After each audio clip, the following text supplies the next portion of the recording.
ನಮಸ್ಕಾರ. ನ್ಯೂಸ್ 18 ಕನ್ನಡದ ಎಲ್ಲ ವೀಕ್ಷಕರಿಗೂ ಕೂಡ ಶುಭ ಮುಂಜಾನೆ. ಇವತ್ತು ಕೂಡ ಬ್ರೇಕ್ಫಾಸ್ಟ್ ನ್ಯೂಸ್ ನಲ್ಲಿ ಸಾಕಷ್ಟು ಸುದ್ದಿಗಳು ನಿಮಗೋಸ್ಕರ ಕಾಯ್ತಾ ಇದ್ದಾವೆ. ಮೊದಲಿಗೆ ರಾಜ್ಯ ರಾಜಕೀಯಕ್ಕೆ ಸಂಬಂಧಪಟ್ಟಂತೆ ಒಂದು ಬ್ರೇಕಿಂಗ್ ನ್ಯೂಸ್ ಇದೆ. ಮತ್ತೆ ಮೈತ್ರಿ ಸರ್ಕಾರ ಪತನಗೊಳಿಸುವಂತಹ ಯತ್ನವನ್ನ ರಾಜ್ಯ ಬಿಜೆಪಿ ನಾಯಕರು ಮಾಡ್ತಿದ್ದಾರೆ. ಆ ನಿಟ್ಟಿನಲ್ಲಿ ಫುಲ್ ಆಕ್ಟಿವ್ ಆಗಿದ್ದಾರೆ ರಾಜ್ಯದ ಬಿಜೆಪಿ ನಾಯಕರು ಅಂತ. ಈಗ ಮತ್ತೆ ಮೈತ್ರಿ ಸರ್ಕಾರವನ್ನ ಪತನಗೊಳಿಸುವಂತಹ ಪ್ಲಾನ್ ರಿಯಾಕ್ಟಿವ್ ಆಗಿದೆಯಾ ಅಂತ ರಾಜ್ಯದ ಬಿಜೆಪಿ ನಾಯಕರು ಈ ಒಂದು ನಿಟ್ಟಿನಲ್ಲಿ ಮತ್ತೊಮ್ಮೆ ಕಾರ್ಯೋನ್ಮುಖರಾಗಿದ್ದಾರೆ ಅನ್ನೋದು ವಿಚಾರ. 4 ಕೈ ಶಾಸಕರನ್ನ ರಾಜೀನಾಮೆ ಕೊಡಿಸೋದಕ್ಕೆ ಎಲ್ಲ ರೀತಿಯಾದಂತಹ ಫೈನಲೈಸ್ ಆಗ್ತಾ ಇದೆ. ಅದರಲ್ಲಿ ಗೋಕಾಕ್ನ ಶಾಸಕ ಮತ್ತು ಮಹೇಶ್ ಕುಮಟಳ್ಳಿ, ಬಿ ನಾಗೇಂದ್ರ, ಉಮೇಶ್ ಜಾಧವ್ ಜೊತೆ ಸಂಪರ್ಕವನ್ನ ನಿರಂತರವಾಗಿ ಆ ಒಂದು ಕಾಂಟ್ಯಾಕ್ಟ್ ಅನ್ನ ಮುಂದುವರಿಸಲಾಗಿದೆ ಅಂತ. ರಾಜೀನಾಮೆ ಕೊಡುವಂತೆ ಅತೃಪ್ತರ ಜೊತೆ ಮತ್ತೆ ಚರ್ಚೆಯನ್ನ ನಡೆಸಿದ್ದಾರೆ ಅನ್ನೋದು ಮಾತುಗಳು ಕೇಳಿ ಬರ್ತಾ ಇದ್ದಾವೆ. ಆ ಮೂಲಕ ರಾಜ್ಯ ಸರ್ಕಾರವನ್ನ ಅಸ್ಥಿರಗೊಳಿಸಬೇಕು ಅನ್ನೋ ಪ್ರಯತ್ನಗಳು ಬ್ಯಾಕ್ ಗ್ರೌಂಡ್ ನಲ್ಲಿ ನಡೀತಿದೆ ಅನ್ನೋದು 10 ದಿನಗಳಿಂದ ಅಲ್ಲಿ ನಿರಂತರವಾಗಿ ಪ್ರಯತ್ನಗಳಾಗ್ತಿದೆ. ಬಹಿರಂಗವಾಗಿ ಶಾಸಕರು ಕಾಣ್ತಾ ಇಲ್ಲ. ಸಿಎಲ್ಪಿ ಸಭೆಗೂ ಕೂಡ ಈ 4 ಗೈರಾಗಿದ್ರು. ಪಕ್ಷದ ನೋಟಿಸ್ಗೂ ಕೂಡ ಯಾವುದೇ ರೀತಿಯಾದಂತಹ ಒಂದು ಉತ್ತರವನ್ನು ಕೊಟ್ಟಿಲ್ಲ. ಡೋಂಟ್ ಕೇರ್ ಅನ್ನೋ ರೀತಿಯಾಗಿ ಈ 4 ಜನ ಇದ್ರು. ಅದರಲ್ಲಿ ಈಗ ಉಮೇಶ್ ಜಾಧವ್ ಇಂದು ಕ್ಷೇತ್ರಕ್ಕೆ ವಾಪಸ್ ಆಗ್ತಿದ್ದಾರೆ. ಅದೇ ರೀತಿಯಾಗಿ ತಂದೆ ಗೋಪಾಲರಾವ್ ಜಾಧವ್ ಪುಣ್ಯಸ್ಮರಣೆಗೆ ಅವರು ಬಂದಿರೋದು. ಜಾಧವ್ ಶಕ್ತಿ ಪ್ರದರ್ಶನದ ವೇದಿಕೆ ಕೂಡ ಆಗುತ್ತಾ ಇದು ಅನ್ನೋ ಒಂದು ಪ್ರಶ್ನೆ ಕೂಡ ಇದೆ. ಶಕ್ತಿ ಪ್ರದರ್ಶನಕ್ಕೆ ಬೆಟಸೂರು ವೇದಿಕೆ ಆಗುತ್ತಾ ಅನ್ನೋದು. ಈಗ 4 ಶಾಸಕರೇನಿದ್ದಾರೆ, ಅತೃಪ್ತ ಶಾಸಕರು ಈಗಾಗಲೇ ಕಂಟಿನ್ಯೂಸ್ಲಿ ಬಿಜೆಪಿ ಸಂಪರ್ಕದಲ್ಲಿದ್ದಾರೆ ಅಂತ ಮುಂಬೈನಲ್ಲಿ ಅವರು ಕೂಡ ಇದ್ರು. ಜೊತೆಗೆ ಸಿಎಲ್ಪಿ ಮೀಟಿಂಗು ಕೂಡ ಆಬ್ಸೆಂಟ್ ಆಗಿದ್ರು. ಇತ್ತ ಕಾಂಗ್ರೆಸ್ ಏನ್ ಮಾಡುತ್ತೆ ಅವ್ರನ್ನ ವಾಪಸ್ ಕರೆಯೋದಕ್ಕೆ ಬಿಜೆಪಿ ಪ್ರಯತ್ನಗಳು ಯಾವ ರೀತಿಯಾಗಿ ಆಕ್ಟಿವ್ ಆಗಿದಾವೆ ಅನ್ನೋದು ಈಗ ರಾಜ್ಯ ರಾಜಕಾರಣದಲ್ಲಿ ಬಹಳ ಇಂಟ್ರೆಸ್ಟಿಂಗ್ ಘಟ್ಟದಲ್ಲಿದೆ. ಈ ಬಗ್ಗೆ ಹೆಚ್ಚಿನ ಮಾಹಿತಿಯನ್ನು ನೀಡ್ತಾರೆ ನಮ್ಮ ಪ್ರತಿನಿಧಿ ಚಿದಾನಂದ್ ಪಟೇಲ್. ಚಿದಾನಂದ್ ಪಟೇಲ್, ಈಗ ಬಿಜೆಪಿಯ ಪ್ರಯತ್ನಗಳು ನಿರಂತರವಾಗಿ ನಡೀತಾನೆ ಇದೆ ಅನ್ನೋದು ಆಕ್ಟಿವ್ ಆಗಿದೆ 4 ಶಾಸಕರ ವಿಚಾರದಲ್ಲಿ. ಸದ್ಯಕ್ಕೆ ಯಾವ ಸ್ಟೇಟಸ್ ನಲ್ಲಿ ಇದೆ ಇದು ಅಂತ? ಅವಿನಾಶ್, ಈಗ ಗೋಕಾಕದ ದರ್ಪದ ಶಾಸಕರ ಜೊತೆ 3 ಉಳಿದ ಶಾಸಕರು ಮುಂಬೈನಲ್ಲೇ ವಾಸ್ತವ್ಯ ಹೂಡಿದ್ದಾರೆ. ಕಳೆದ 15 ದಿನಗಳಿಂದಲೂ ಕೂಡ ಮುಂಬೈನಲ್ಲೇ ವಾಸ್ತವ್ಯ ಹೂಡಿದ್ದಾರೆ. ಬಿಜೆಪಿ ನಾಯಕರ ಜೊತೆಯಲ್ಲಿ ಕೂಡ ಇದ್ದಾರೆ.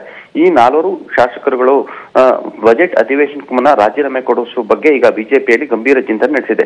ಅಂದ್ರೆ ಆ ಮುಖಾಂತರ ಕಾಂಗ್ರೆಸ್ನ ಅಂದ್ರೆ ಮೈತ್ರಿ ಸರ್ಕಾರದ ಬಲವನ್ನು ಕುಗ್ಗಿಸುವುದು ಮತ್ತು ಉಳಿದಂತ ಶಾಸಕರಿಗೆ ಗಾಳ ಹಾಕಲು ಕೂಡ ಇದು ಅನುಕೂಲ ಆಗುತ್ತೆ ಅಂತ ಬಿಜೆಪಿಯ ಲೆಕ್ಕಾಚಾರ ಆಗಿದೆ. ಇದಕ್ಕೆ 4 ಶಾಸಕರು ಕೂಡ ಸ್ಪಂದಿಸಿರುವಂತದ್ದು. ಈಗಾಗಲೇ ಅವರು ಕಾಂಗ್ರೆಸ್ ಮನೆಯಿಂದ ಹೊರಹೋಗಿರುವಂತದ್ದು. ಯಾವಾಗ ಕಾಂಗ್ರೆಸ್ ಶಾಸಕಾಂಗ ಪಕ್ಷದಿಂದ ಅವರು ಪಕ್ಷಕ್ಕೆ ಗೈರಾದ್ರು ಅವತ್ತಿನಿಂದಲೇ ಅವರು ರಾಜೀನಾಮೆ ಕೊಡ್ಲಿಕ್ಕೆ ತೀರ್ಮಾನವನ್ನು ಮಾಡಿದ್ರು. ಈಗಾಗಲೇ ಕಳೆದ 2 ದಿನಗಳ ಹಿಂದೆಯೇ ರಾಜೀನಾಮೆ ಕೊಡುವ ಸಾಧ್ಯತೆ ಇತ್ತು. ಆದ್ರೆ ಶ್ರೀಗಳ ನಿಧನದಿಂದ ಅವರ ರಾಜೀನಾಮೆಯನ್ನ ಮುಂದೂಡಿರುವಂತದ್ದು. ಈ ವಾರದೊಳಗೆ ಅಥವಾ ನೆಕ್ಸ್ಟ್ ವೀಕ್ ಒಳಗಡೆ ರಾಜೀನಾಮೆ ಕೊಡಬೇಕಂತ ಹೇಳಿ ಗಂಭೀರ ಚಿಂತನೆ ನಡೆದಿದೆ. ಒಟ್ಟಿನಲ್ಲಿ ಬಜೆಟ್ ಅಧಿವೇಶನವನ್ನ ಮೈತ್ರಿ ಸರ್ಕಾರ ನಡೆಸುವ ಮುನ್ನವೇ ಮೈತ್ರಿ ಸರ್ಕಾರಕ್ಕೆ ಶಾಕ್ ಕೊಡಲು ಬಿಜೆಪಿ ಪಾಳೆಯ ಚಿಂತನೆ ನಡೆಸಿರುವಂತದ್ದು. ಇದಕ್ಕೆ ಪೂರಕವಾಗಿ 4 ಶಾಸಕರು ಸ್ಪಂದಿಸಿದ್ದಾರೆ. ಅವಿನಾಶ್, ಧನ್ಯವಾದ ಮಾಹಿತಿಗಾಗಿ ಚಿದಾನಂದ್ ಪಟೇಲ್. ಎಸ್ಎನ್ ಕಲಬುರಗಿಯಿಂದ ಶಿವರಾಮ್ ಹಸುಂಡಿ ಈಗ ದೂರವಾಣಿ ಸಂಪರ್ಕದಲ್ಲಿದ್ದಾರೆ. ಶಿವರಾಮ್, ಇದೀಗ ಒಂದ್ ಕಡೆ ಉಮೇಶ್ ಜಾಧವ್ ಅವರು ವಾಪಸ್ ಬರ್ತಿದ್ದಾರೆ ಅಂತ ಅವರೊಂದು ತಂದೆ ಒಂದು ಪುಣ್ಯ ಸ್ಮರಣೆ ಕಾರ್ಯಕ್ರಮದಲ್ಲಿ.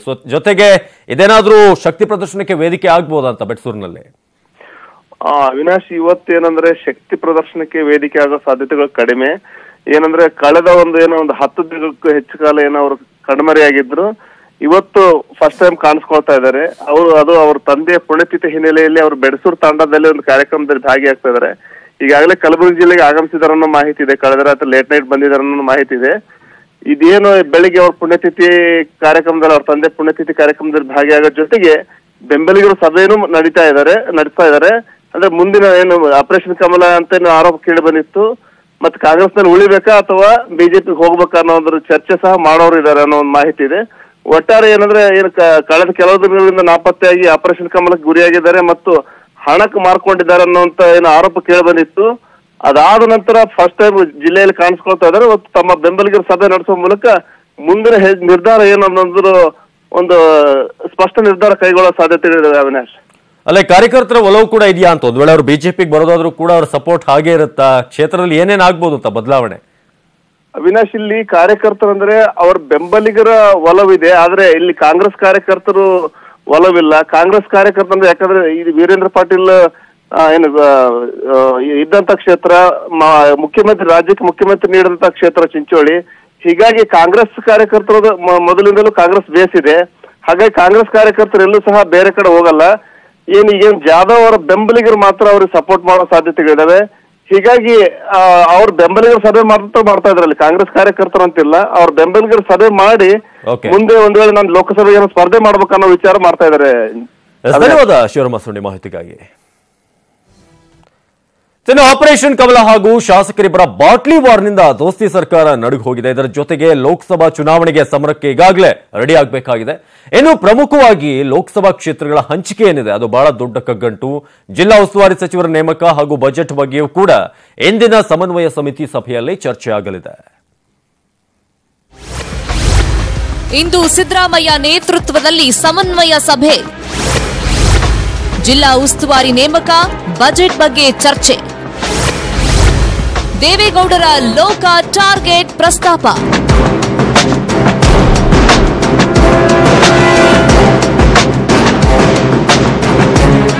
ಶಾಸಕರ ಬಾಟಲ್ ವಾರ್ನ ಬಿಸಿ ಹಾಗೂ ಮುಜುಗರದ ನಡುವೆ ಇಂದು ಸಮನ್ವಯ ಸಮಿತಿ ಸಭೆ ನಡೆಯಲಿದೆ. ಸಂಜೆ ಸಿದ್ದರಾಮಯ್ಯ ನೇತೃತ್ವದಲ್ಲಿ ನಡೆಯುವ ಸಭೆಯಲ್ಲಿ CM HD Kumaraswamy, DCM Parameshwar, ಜೆಡಿಎಸ್ನ ಡ್ಯಾನಿಶ್ ಅಲಿ ಪಾಲ್ಗೊಳ್ಳಲಿದ್ದಾರೆ. ನೂತನವಾಗಿ ಸಚಿವ ಸಂಪುಟ ವಿಸ್ತರಣೆಯಾದ ಬಳಿಕ ಜಿಲ್ಲಾ ಉಸ್ತುವಾರಿ ನೇಮಕ ಆಗಿಲ್ಲ. ಆ ವಿಚಾರವೂ ಚರ್ಚೆಯಾಗಲಿದೆ.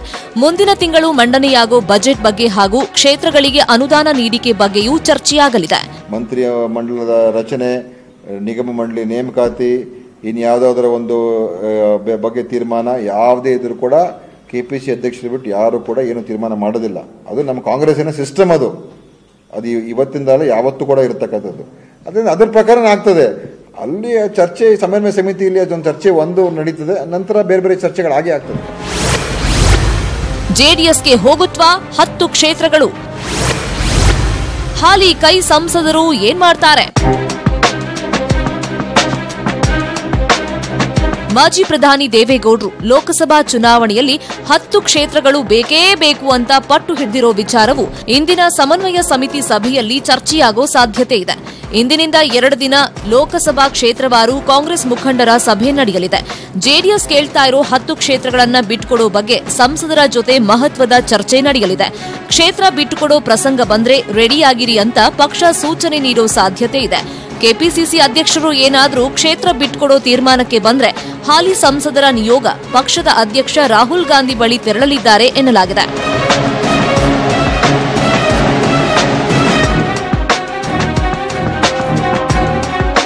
Srinivas Halakatti, political bureau, news 18 Kannada. ಇನ್ನು ಶಾಸಕ ಕಂಪ್ಲಿ ಗಣೇಶ್ ಮೇಲೆ ಕೇಸ್. ಶಾಸಕ ಕಂಪ್ಲಿ ಗಣೇಶ್ಗಾಗಿ ಹುಡುಕಾಟ. ಯಾವಾಗ ಗೂಂಡಾ ಎಂಎಲ್ಎಯ ಬಂಧನ?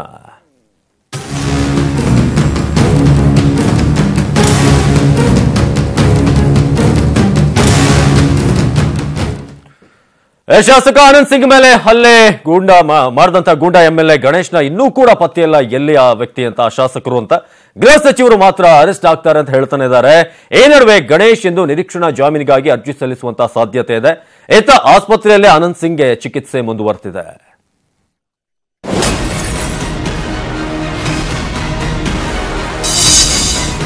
ಇಂದು ದೋಸ್ತಿ ಸರ್ಕಾರದ ಸಮನ್ವಯ ಸಭೆ. ಶಾಸಕ ಗಣೇಶನ ಗಲಾಟೆ ಬಗ್ಗೆ ಸದ್ದು. ಅರೆಸ್ಟ್ ಆಗ್ತಾರ ಗೂಂಡಾ ಎಂಎಲ್ಎ? ಕಂಪ್ಲಿಯ ಗೂಂಡಾ ಶಾಸಕ ಜೆಎನ್ ಗಣೇಶ್ ಮಾಡಿದ ಗೂಂಡಾಗಿರಿ ದೋಸ್ತಿ ಸರ್ಕಾರಕ್ಕೆ ಸಂಕಷ್ಟ ತಂದೊಡ್ಡಿದೆ. ರೆಸಾರ್ಟ್ ರಾಜಕಾರಣದ ಸಂದರ್ಭದಲ್ಲಿ ಶಾಸಕ ಆನಂದ್ ಸಿಂಗ್ ಮೇಲೆ ಮಾರಣಾಂತಿಕವಾಗಿ ಹಲ್ಲೆ ನಡೆಸಿರುವುದು ಸರ್ಕಾರದ ಇಮೇಜ್ಗೆ ಧಕ್ಕೆಯಾಗಿದೆ. ಇದರ ಬೆನ್ನಲ್ಲೇ ಇಂದು ಸಂಜೆ ಮಾಜಿ ಸಿಎಂ ಸಿದ್ದರಾಮಯ್ಯ ಸಮನ್ವಯ ಸಮಿತಿ ಸಭೆ ಕರೆದಿದ್ದಾರೆ. ಈ ಸಭೆಯಲ್ಲಿ ಶಾಸಕರ ಹೊಡೆದಾಟದ ವಿಚಾರವೇ ಪ್ರಮುಖ ವಿಷಯ ಎನ್ನಲಾಗ್ತಾ ಇದೆ.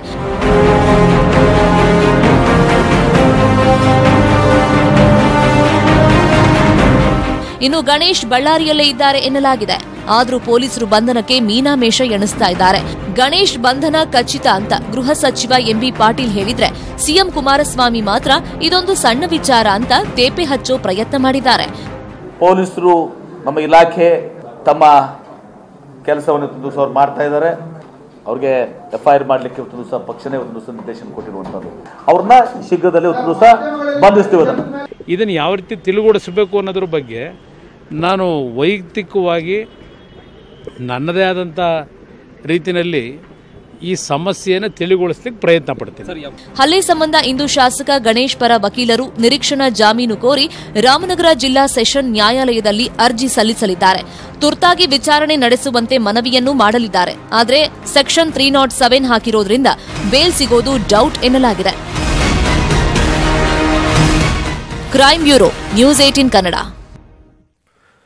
ಇನ್ನು ಮಲ್ಪೆಯಿಂದ 7 ಮೀನುಗಾರರು ನಾಪತ್ತೆಯಾದ ಪ್ರಕರಣಕ್ಕೆ ಟ್ವಿಸ್ಟ್ ಒಂದು ಸಿಕ್ಕಿದೆ. ಮಹಾರಾಷ್ಟ್ರದ ಸಿಂಧುದುರ್ಗ ಸಮೀಪದಲ್ಲಿ ಸಮುದ್ರದ ಆಳದಲ್ಲಿ ಭಾರತೀಯ ನೌಕಾಸೇನೆಗೆ ಮಹತ್ವದ ಸುಳಿವು ಲಭ್ಯವಾಗಿದೆ. ಸಮುದ್ರದ ಆಳದಲ್ಲಿ ಕಬ್ಬಿಣದ ವಸ್ತುವೊಂದು ಪತ್ತೆಯಾಗಿದ್ದು ಕಾಣೆಯಾದ ಬೋಟ್ನ ಬಿಡಿಭಾಗವಾಗಿರಬಹುದು ಅಂತ ಈಗ ಶಂಕೆ ಇದೆ. ಡಿಸೆಂಬರ್ 14ರಂದು ಕಣ್ಮರೆಯಾಗಿದ್ದ ಬೋಟ್ನಲ್ಲಿ ಉಡುಪಿಯ 2 ಹಾಗೂ ಉತ್ತರ ಕನ್ನಡದ 5 ಮೀನುಗಾರರಿದ್ದರು.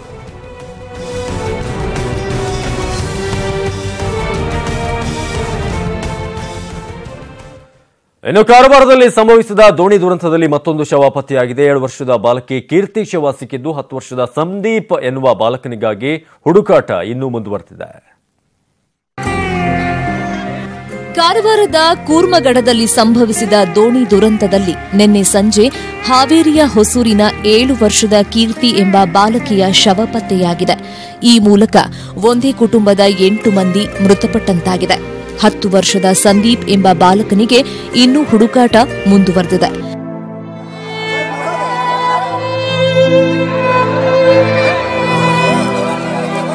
ಜಾತ್ರೆ ತೀರಂತ್ರಿ ಅದರಂತ್ರಿ ಹೋಗ್ಯಾರಂತ್ರಿ. ಅದ್ರಾಗ 3 ಜನ ಉಳಿದಾರಿ, 9 ಮಂದಿ ಒಂದ ಮನೆಯಾರ ಖಾಲಿ ಆಗ್ಯಾರ್ರಿ.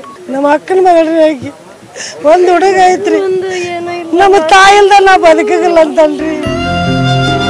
ದೋಣಿ ದುರಂತದಲ್ಲಿ ಕಾರವಾರದ ಮಾಜಳ್ಳಿಯ ದರ್ಶನ್ ಎಂಬಾತ ಕೂಡ ದೇವಸ್ಥಾನಕ್ಕೆ ಹೋಗಿದ್ದ. ದೋಣಿ ಪಲ್ಟಿಯಾದಾಗ ದರ್ಶನ್ ಈಜ್ಕೊಂಡು ದಡ ಸೇರಿ ಜೀವ ಉಳಿಸಿಕೊಂಡಿದ್ದಾರೆ. ತೆರೆಂದ್ರೆ ಫಸ್ಟ್ ಒಂದು ವೇವ್ ಬಂತು, ಅದು ಬಂದಾಗ ಸ್ಲೋ ಮಾಡ್ದ ಫಸ್ಟಿಗೆ.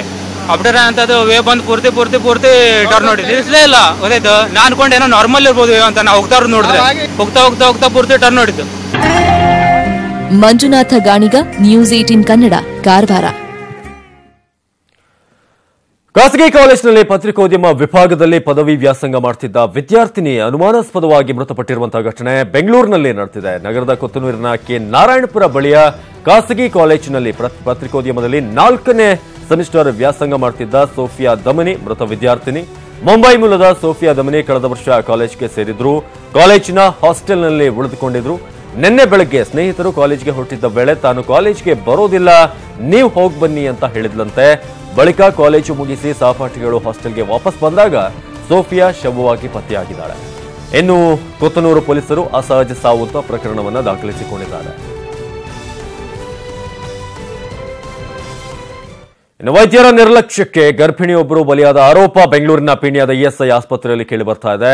ಅನಾರೋಗ್ಯದಿಂದ ಅರ್ಪಿತಾ ಎಂಬ ಗರ್ಭಿಣಿ ಇಎಸ್ಐ ಆಸ್ಪತ್ರೆಗೆ ದಾಖಲಾಗಿದ್ರು. ಈ ವೇಳೆ ಸೀನಿಯರ್ ಡಾಕ್ಟರ್ ಇಲ್ಲದ ಕಾರಣ ಟ್ರೈನಿ ಡಾಕ್ಟರ್ ಅರ್ಪಿತಾಗೆ ಡ್ರಿಪ್ ಅನ್ನು ಹಾಕಿದ್ದಾರೆ. 5 ನಿಮಿಷದಲ್ಲಿ ಉಸಿರಾಟದ ತೊಂದರೆಯಿಂದ ಗರ್ಭಿಣಿ ಸಾವನ್ನಪ್ಪಿದ್ದಾರೆ ಅಂತ ಕುಟುಂಬಸ್ಥರು ಆರೋಪಿಸಿದ್ದಾರೆ. ಆರ್ಎಂಸಿ ಯಾರ್ಡ್ ಪೊಲೀಸ್ ಠಾಣೆಯಲ್ಲಿ ಪ್ರಕರಣ ದಾಖಲಾಗಿದೆ.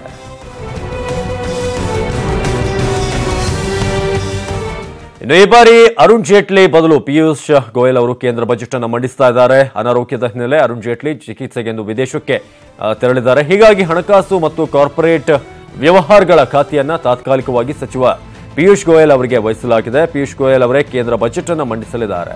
ಇನ್ನು ಅರುಣ್ ಜೇಟ್ಲಿ ಅವರು ಅಮೆರಿಕದಲ್ಲಿ ಟ್ರೀಟ್ಮೆಂಟ್ ಅನ್ನು ಪಡೆದಿದ್ದಾರೆ. ಅವರ ಆರೋಗ್ಯ ಸುಧಾರಿಸಿ ಬರುವವರೆಗೆ ಗೋಯಲ್ ಅವರು ಆ ಖಾತೆಯನ್ನ ನಿರ್ವಹಿಸಲಿದ್ದಾರೆ ಅಂತ ರಾಷ್ಟ್ರಭವನದ ಮಾಧ್ಯಮ ಪ್ರಕಟಣೆಯಲ್ಲಿ ತಿಳಿಸಲಾಗಿದೆ.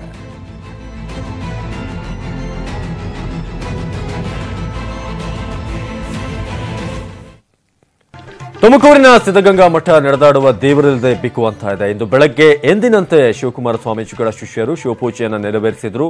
ಎಂದಿನಂತೆ ಪ್ರಾರ್ಥನೆ ಪೂಜೆಗಳು ಸಾಕಿವೆ. ಇನ್ನು ಶ್ರೀಗಳ ಗದ್ದುಗೆಯನ್ನು ನೋಡೋದಕ್ಕೆ ಬೆಳಗ್ಗೆಯಿಂದನೇ ಭಕ್ತರು ಮಠದತ್ತ ಆಗಮಿಸ್ತಾ ಇದ್ದಾರೆ.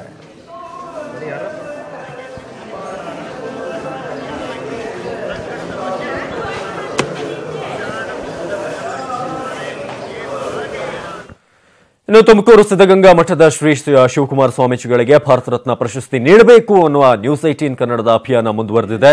ನಿನ್ನೆ ನ್ಯೂಸ್ 18 ಕನ್ನಡದ ಪ್ರಧಾನ ಸಂಪಾದಕರಾದಂಥ ಸಿದ್ದಪ್ಪ ಕಾಳೋಚಿ ನೇತೃತ್ವದಲ್ಲಿ ನ್ಯೂಸ್ 18 ಕನ್ನಡ ತಂಡ ಕೇಂದ್ರ ಸಚಿವ ಡಿ.ವಿ. ಸದಾನಂದ ಗೌಡರನ್ನ ಭೇಟಿ ಮಾಡಿ ಮನವಿಯನ್ನ ಸಲ್ಲಿಸಿತು.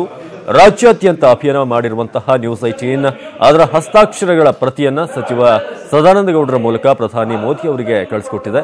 ಮನವಿ ಸ್ವೀಕರಿಸಿದ ಸಚಿವ ಡಿ.ವಿ. ಸದಾನಂದ ಗೌಡರು ಇದೊಂದು ಉತ್ತಮ ಕಾರ್ಯ, ಸಿದ್ಧಗಂಗಾ ಶ್ರೀಗಳಿಗೆ ಈ ಹಿಂದೆಯೇ ಭಾರತ ರತ್ನ ನೀಡಬೇಕು ಅಂತ ಆಗ್ರಹಿಸಿದರು.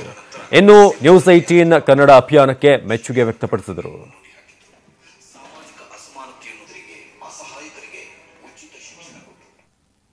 ನಾವು ಕೂಡ ಭಾರಿ ಸಮಯದ ಹಿಂದಿನಿಂದಲೇ ಅವರಿಗೆ ಭಾರತ ರತ್ನ ಸಿಗಬೇಕು ಅಂತ ಹೇಳುವಂಥ ಆ ಬೇಡಿಕೆಗೆ ಸಕಾರಾತ್ಮಕವಾದಂಥ ಸ್ಪಂದನವನ್ನು ಮಾಡಿದೆವು. ಇವತ್ತು ನ್ಯೂಸ್ 18 ಚಾನೆಲ್ನವರು ನಮ್ಮ ರಾಷ್ಟ್ರದ ಒಂದು ಅತ್ಯುನ್ನತ ಗೌರವವಾದಂಥ ಭಾರತ ರತ್ನ ಪ್ರಶಸ್ತಿಯನ್ನು ಅವರಿಗೆ ಕೊಡಿಸಬೇಕು ಅಂತ ಹೇಳುವಂಥ ಅವರ ಅಭಿಯಾನದ ಪೂರ್ತಿ ವಿಚಾರಗಳನ್ನು ಸಿಡಿಯ ಜೊತೆಯಲ್ಲಿ ಮತ್ತು ಹಸ್ತಾಕ್ಷರಗಳ ಆ ಜೊತೆಯಲ್ಲಿ ಪ್ರಧಾನಿಯವರಿಗೆ ತಲುಪಿಸಬೇಕು ಅಂತ ಹೇಳಿ ನನ್ನಲ್ಲಿಗೆ ಇವತ್ತು ಬಂದಿದ್ದಾರೆ. ಖಂಡಿತವಾಗಿ ಅವರ ಈ ಒಂದು ಅಭಿಯಾನಕ್ಕೆ ಯಶಸ್ಸು ಸಿಗ್ತದೆ ಅಂತ ಹೇಳುವಂಥ ವಿಶ್ವಾಸ ನನಗಿದೆ. ನಾನು ಇದನ್ನು ವೈಯಕ್ತಿಕವಾಗಿ ತೆಗೆದುಕೊಂಡು ಹೋಗಿ ಪ್ರಧಾನಮಂತ್ರಿಯವರಿಗೆ ಕೊಡುವಂಥ ಕೆಲಸ ಕಾರ್ಯಗಳನ್ನು ಮಾಡ್ತೇವೆ. ನ್ಯೂಸ್ 18 ಚಾನೆಲ್ನವರು ಮಾಡಿದಂಥ ಈ ಅಭಿಯಾನಕ್ಕೆ ಸಕಾರಾತ್ಮಕ ಸ್ಪಂದನ ಕೊಡಬೇಕು ಅಂತ ಹೇಳುವಂಥ ಬೇಡಿಕೆಗಳನ್ನು ಕೂಡ ಪ್ರಧಾನಮಂತ್ರಿಯವರ ಮುಂದೆ ಇಡ್ತೇವೆ.